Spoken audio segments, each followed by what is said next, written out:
আমার বান্ধবী মণিমালার বিয়ে হয় ইউএসএতে প্রতিষ্ঠিত এক বড় ব্যবসায়ীর সাথে।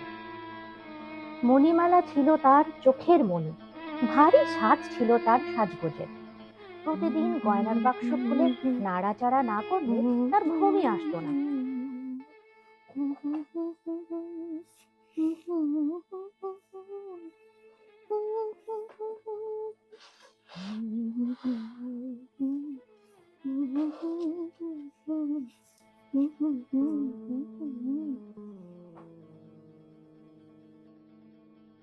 একদিন তার স্বামী একটি গয়নার বাক্স তার হাতে তুলে দিয়ে বলে, শুভ বিবাহ বার্ষিকী।